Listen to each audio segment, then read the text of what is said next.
Assalamualaikum warahmatullahi wabarakatuh. Hello everyone. Back again with me, Emilia Elsani, with student ID 62. I'm a 4th semester student of English Education Department at UIN Syarif Hidayatullah, Jakarta. Today, with this video, we have come to an end of my video reviews series for extensive reading course. Today on this video also I will retell you a story of a book that I've been read. It's called Takedown 20 by Jane Evanovich. So you can see here the cover with the mystery thriller genre, my favorite, with 322 pages. Every moment that I've been spent with this book has been an enjoyable time.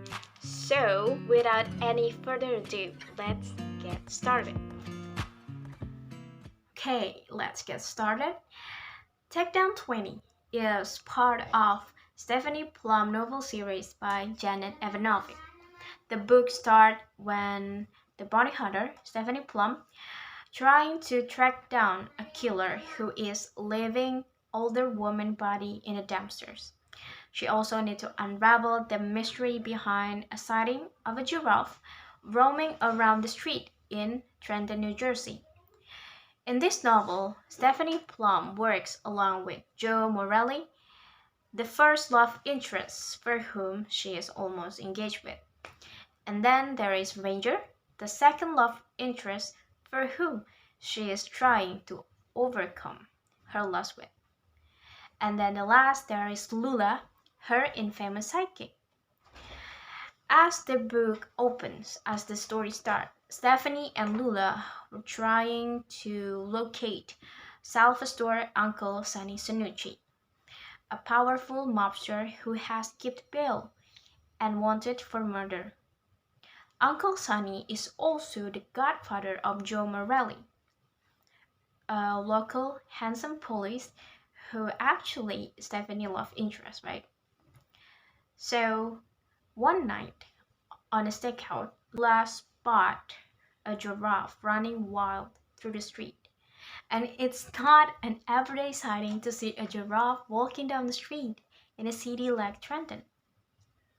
As Stephanie tries to work to capture Uncle Sonny, which is a complete failure, she got a call from Ranger of a request to help him on a murder case. Ranger owns a local security firm and asks Stephanie to get information from the local community, including her grandmother, Grandma Major, who can help him through this current killing case. And while Stephanie goes into some serious scrapes, including being tossed over to the river by Uncle Sonny henchmen, she starts to give up. She gave up on bounding over Uncle Sonny and start to shift her focus to the current killing case. She and Lula also move her focus to locate the losing giraffe that now they named as Kevin. For the case itself, there are several improvements, as with the killer trademarks from the crime scene. It has been identified that within each crime scene, the killer always left one fresh sunflower. And then every victim has been identified to be older women, adults in the range age of 50 to 80. And they all been strangled to death with a specific rope that identified to be foundation blind cord. So as the story goes, Stephanie also battled with conflicting romance feelings for both Ranger and Morelli. She also delves into the world of funeral, bingo, and online games. With her grandma by her side, Grandma Major, they tracking down the leads to unravel the identity of the sunflower killer. The climax of the story starts when Grandma Major goes missing, and then Stephanie with Ranger and Morelli become full alert about it. They were fear Grandma Major will be the next victim of the Sunflower Killer. Turns out, Grandma Major is indeed with the Sunflower Killer. But the twisted story was when Stephanie found her with this old man, the killer, Grandma Major confessed that this was supposed to be a date, but now the old man was died over a heart attack. So yeah, now the killer is died, and the identity of the old man is none other is Uncle Sonny himself. So yeah, it was Uncle Sonny hiding place where they were right now. And Stephanie goes around to the apartment. Stephanie found stack of sunflowers and a lots of foundation blankboards. It was now they realize everything that Uncle Sonny has been luring around the town, several states, to luring old women into some sexual games, and he killed them and dumped the bodies into the trash. And that's how the case closed. That's how the case ended. Uncle Sonny was the sunflower killer. And now, one thing that we almost forgot. What about Calvin? What about the giraffe? Was it a real giraffe? Yes, it is actually a real giraffe. So Uncle Sonny was planning to build a wild game restaurant, and Calvin was one of the first animals to arrive, but he managed to escape. And then, because nobody in the Sonny blocks, in the Sonny's residence, that wanted to be known as a rat, that's why nobody calls the police or animal control about the losing giraffe. At the end, Calvin was captured and then safely sent to a zoo in Florida.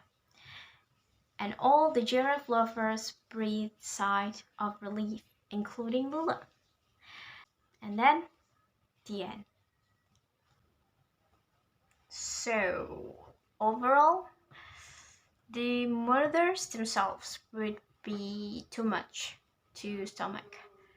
However, due to Evanovic's classic style and humor, the story wasn't so dark at all. For me, I think. Anyways, the storytelling style and dialogues of the characters made the book enjoyable to read. And there are also several messages from the story that we can take.